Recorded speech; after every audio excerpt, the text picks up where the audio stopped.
Hi there, it's Diane the Nursing Geek. This is a wrap-up of my February books read, and I'm going to start with actually the last book, which is Nora Roberts' Writing as J.D. Robb, Eternity in Death. This is going to be in contrast to the other mystery book that I listened to. This is definitely much more of a traditional mystery, even though it involves vampires or pseudo-vampires. Actually, one of the things I really like is that was left a little ambiguous at the end. You could actually believe that either was the case. The thing I really want to comment on, though, is how this was made.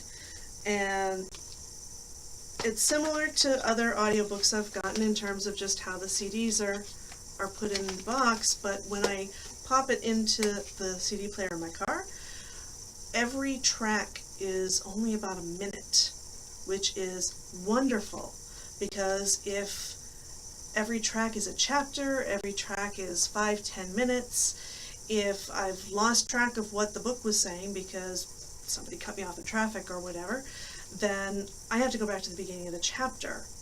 There's not really a way to just go back a minute.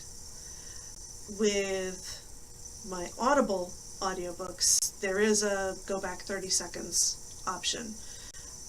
This way, you can just use in my case, it's right on the steering wheel button that lets you go back a track, and that'll take you back about a minute, and you can recap whatever you missed. So I thought that was really great and a nice feature. I'm not entirely sure, because it's all banged up, who actually produced this, because I would like to get more audiobooks by them. That's a very useful feature. On to the next review. I think one of my favorite books this month was Not Your Sidekick by C.B. Lee. So Jessica Tran, the protagonist, comes from a family of superheroes, and that is totally normal. There are lots of superheroes in this world of this book, and also lots of villains because of a cataclysmic event that sort of activated certain genes in the human race that had not been activated before. And so this is set in the future. In some ways it's sort of dystopian, in some ways it's sort of not. I wouldn't really put it in the dystopian category. But there are elements of dystopia in it. And poor Jessica starts out, right from the beginning we see her trying to figure out what her superpower is going to be, because your superpowers manifest by the time you turn 17. There's this whole classification system of what level of superhero you are and how your powers are rated and everything, and only certain powers are counted. And it's great. Really well thought out, well plotted, great character development, awesome cast of characters, and yeah, if you like superhero type literature at all, you will enjoy this. If you are looking for books that have more diverse characters, you've got a very diverse cast of characters here, in terms of race, in terms of language, in terms of sexual orientation and gender identity. Like, really everything is covered, I think. And then I guess disability isn't exactly covered, unless you consider not having a superpower in this world to be a form of disability. I gotta think about that. I'm looking forward to the sequel, though, and we'll probably be telling you about that in a couple of months once I get my hands on it. So, February audiobooks. Starting with the thrilling conclusion to the saga of Diane tries to listen to On the Road in audiobook format. I did finally get a hold of the real 10-disc full version of this. The Lending Library was very surprised to find out that they were shorted half of the other book. They had not split it up as I thought might have happened. But I did finally get a hold of this, and now my feedback on it. Was I supposed to like those characters? Because I've got to say, by the end, I really, really did not like Dean Moriarty, and I wasn't too impressed with Sal Paradise. In fact, they both seem like a couple of really entitled jerks. I can see how this would have been probably, groundbreaking in style and format, but I'm glad I did finally hear it. I think if I were trying to read it visually, I would not have made it through because I was just getting way annoyed with them. Whereas just passively listening to it while I'm driving was more doable. But, I get that apparently Dean Moriarty's character arc was a descending character arc because he went from already being pretty annoying to very annoying and entitled, and apparently having sustained substantial damage from his heavy use of drugs and alcohol, and then just disappearing.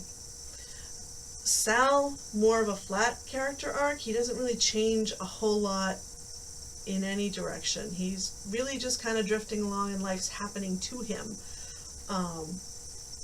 which, yeah, I'm not entirely sure what to make of it, but glad to have at least crossed it off my to be read list. Next book was the one that I grabbed while I was waiting for that to come in, which is Janet Evanovich's Turbo 23. I did not know quite what I was getting into. I knew very little about her Stephanie Plum series. I have never read any of her books before.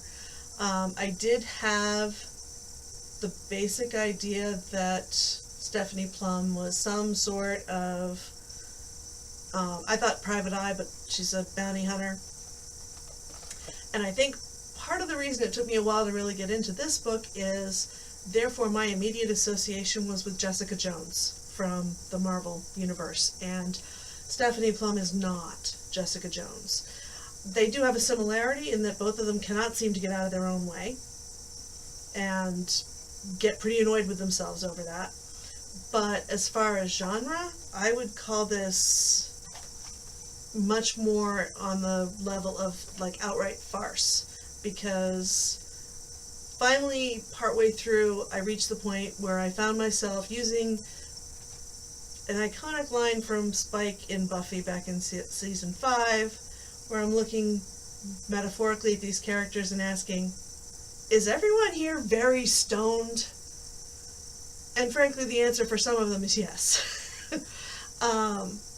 But they make really bizarre decisions, including the protagonist, who is a bounty hunter dating a cop who, spoiler alert, is being targeted and, receiving warnings and destroying evidence that could have led to who the heck was doing it. Why? Why would you do that? Also, the plant of, oh, this is what's really going on, in the middle was a bit glaringly obvious to me, and so therefore I'm sitting there going, no, wait, you should have seen this clue, this big, honking clue, like blaring at you in flashing neon lights. You even commented on it. But at that point, I was still thinking of it in terms of being more mystery genre, in which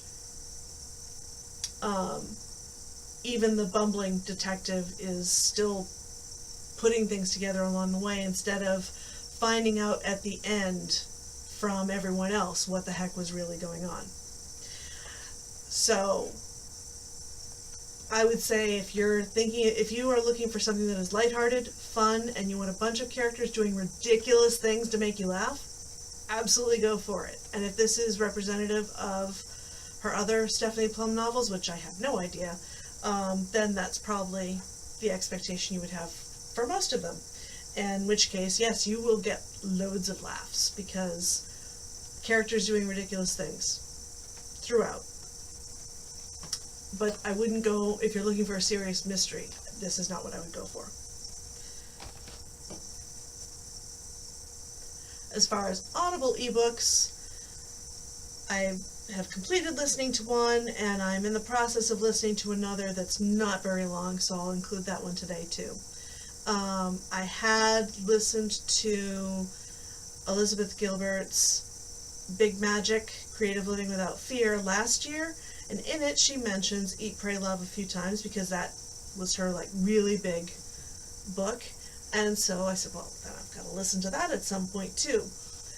Bonus, she's the one doing the reading. I do always like when it's the author doing the reading. For some reason, it doesn't necessarily need to be, because authors aren't necessarily going to be good at reading things into recordings, but she is. She does a really good job with it. My main complaint about Eat, Pray, Love is now I want to go spend a year living in Italy, India, and Bali. But that is probably not ever going to happen. But I got to do so vicariously with her through this, which I thought was great. Lots of really great insights into how to process difficult life events and that sort of thing also. So, really good book. I highly recommend reading or hearing it. As for the one I'm currently listening to, and the problem is when you switch over, it starts reading it. Rock Your Plot by Cathy Yardley is the one I'm currently listening to, and I'm really liking it. I listened to quite a few writing structure books last year during NaNoWriMo, and I'm doing some more writing now that I thought, well, I'm having some issues getting past a certain point with something I'm outlining, so why don't I listen to another writer's take on how to do that sort of thing. And I'm liking a lot of the tips she's giving so far in terms of needing to be able to nutshell your premise and what elements need to be in your premise in order for it to be something other than just a concept, and then how to take it from there and build it out into an outline that's going to be a satisfying plot. So if that's something you're looking for, I would recommend giving that a try. As far as the audiobook was less than $5. I don't know what it would be for print or ebook, but I'm sure it can't be that expensive, and you may be able to get it at the library. That's it for ebooks, audiobooks. Why do I keep calling them ebooks? For February. I do think I'm going to have to revise my book goals for the year because I am going through at least 2 ebooks per month. So in this case, it's going to be 3, and that's in February, shortest month of the year. So maybe I should revise my reading goals to, okay, maybe 50 for the year, which at this pace I'll blow that away too, but I want 25 of them to be print books. So we'll see how that goes.